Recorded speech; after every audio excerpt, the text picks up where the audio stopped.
Ya pemirsa, puncak ibadah haji atau wukuf akan berlangsung dalam 2 hari lagi. Semua jemaah haji dari seluruh penjuru dunia akan berkumpul di Padang Arafah. Lalu apa sebenarnya makna dari wukuf di Arafah? Berikut penjelasan dari Ustadz Teguh Othman yang telah kami rekam beberapa waktu lalu. Sebagai puncak pelaksanaan ibadah haji, jemaah berkumpul di Arafah. Dan apa itu Arafah serta yang dimaksud dengan haji mabrur itu apa? Kita akan tanyakan langsung dengan Ustadz Teguh Othman yang merupakan salah satu panitia haji mabrur. Assalamualaikum Pak Ustadz, apa kabarnya? Assalamualaikum warahmatullahi wabarakatuh. Baik, alhamdulillah. Oke Pak Ustadz, sebenarnya kan dalam melakukan ibadah haji ini ada berapa macam cara sebenarnya bisa dilakukan dalam beribadah haji ini? Iya, haji itu ada 3 macam ya. Yang pertama haji tamatu.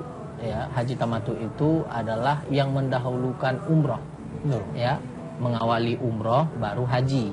Kemudian ada haji ifrad. Haji ifrad itu mendahulukan haji baru setelah itu umroh. Satu lagi adalah haji kiran. Haji kiran itu ya yang melakukan umroh dan haji secara bersamaan. Nah, itu saja. Cuma kalau haji tamatu dia harus membayar dam, bukan dam kesalahan, tetapi namanya dam memang sudah menjadi peraturan dari haji tamatu.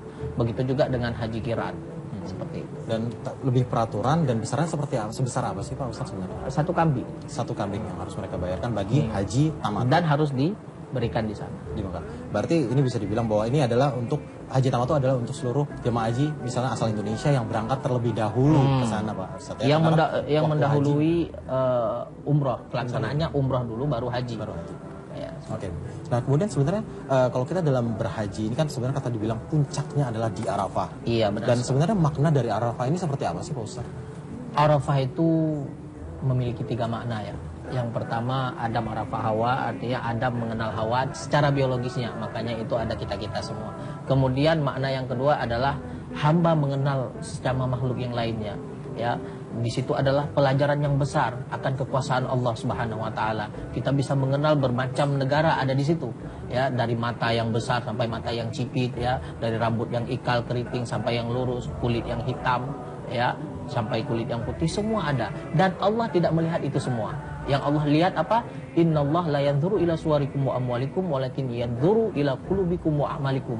Allah enggak lihat wajah kita yang tampan, Allah enggak lihat kita orang kaya, punya jabatan. Yang Allah lihat cuman hati dan perbuatan kita. Itu yang Allah lihat. Jadi hati dan perbuatan kita harus sinkron. Makanya haji, hati dan jiwa harus hati dan jiwa. Ya. Dan berarti bisa dibilang di Arafah ini adalah praktik langsung dari hablum minallah dan hablum minannas. Benar sekali. Oke. Nah kemudian Pak Ustadz, kalau kita lihat kan wukuf itu harus dilakukan di Arafah tadi. Nah, satu lagi saya tinggal. Makna yang satu lagi adalah Arafah tadi itu, yang satu lagi tadi kan mengenal sesama manusia, mengenal sesama makhluk. Satu lagi adalah hamba mengenal Tuhannya. Karena awaluddin ma'rifatullah. Mula agama itu adalah mengenal Allah. Utamanya adalah mengenal Allah. Itu. Dan kemudian tentang Arafah tadi, wukuf tadi. Mengapa harus di Arafah dan apa sebenarnya yang dilakukan di sana Pak Ustadz? Arafah itu puncak haji. Rasulullah bilang al-hajj Arafah, haji itu adalah di Arafah. Apa yang kita lakukan di sana? Di sana kita muhasabah diri atas kesalahan masa lalu, atas apa yang telah kita lakukan, dosa-dosa apa. Kita mohon ampun di situ. Karena pada waktu itu adalah bertemu dengan syariful zaman dan syariful makan. Kemuliaan tempat dan kemuliaan waktu. Dan itu adalah waktu yang sangat mustajabah doa. Jadi sayang, ada. Jadi kalau kita nggak baca apa-apa ya Ustadz, kita tidur aja, gimana haji kita? Sah? Sah, tapi ya haji tidur. Kalau kita sibuk dengan selfie-selfian, ya haji selfie.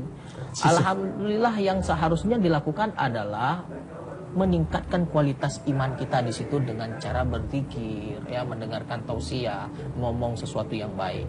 Seperti itu. Dan harus dilakukan, ya inti kata Pak Ustadz tadi adalah intinya adalah mengintrospeksi diri. Iya, kondisi itu. Benar. Dan kemudian Pak Ustadz, itu kan kalau kita lihat di Padang Arafah sendiri itu seperti dibatasi Pak Ustadz. Oke, mulai dari sini Arafah, di sini tidak. Sebenarnya iya. apa ada makna tersendiri? Apakah Arafah akan yang sering seperti terjadi Raudo dibawa ke menjadi taman surga atau seperti apa? Begini, ini yang sering terjadi sama jamaah, ya.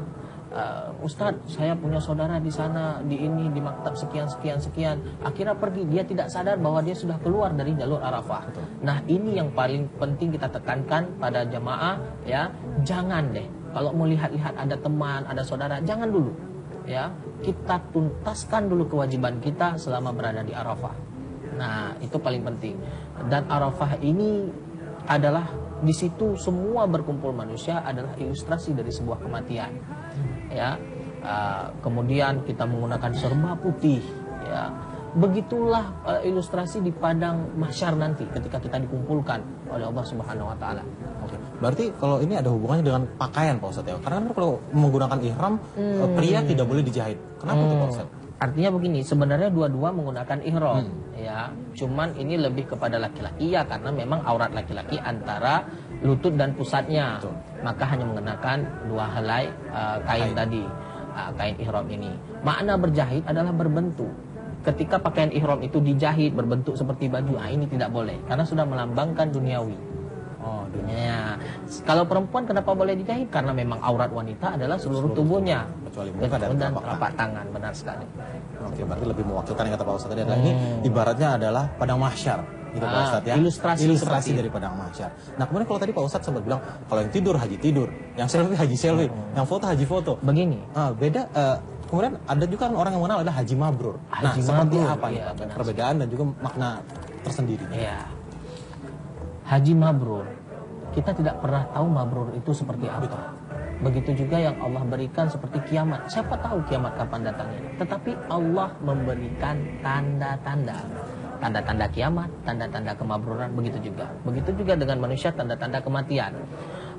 Jadi kalau kita berbicara tentang tanda-tanda kemabruran, simpel saja. Ketika orang sudah kembali dari tanah suci ke tanah air, ada nilai-nilai positif yang dia amalkan. Tetap berusaha untuk istiqomah. Ya, kalau dulu sholatnya sering bolong-bolong, ya, dia sempurnakan. Kalau dulu ngomongnya cepat tensi tinggi, dia mereda dan menahan amarahnya. Belajar untuk itu. Karena sebenarnya meraih ridho Allah kita harus menggapainya. Tidak bisa datang seperti itu. Ada istilah, kamu kenapa belum haji kan sudah punya belum panggilan. Ada orang selalu mengatakan hal yang seperti itu.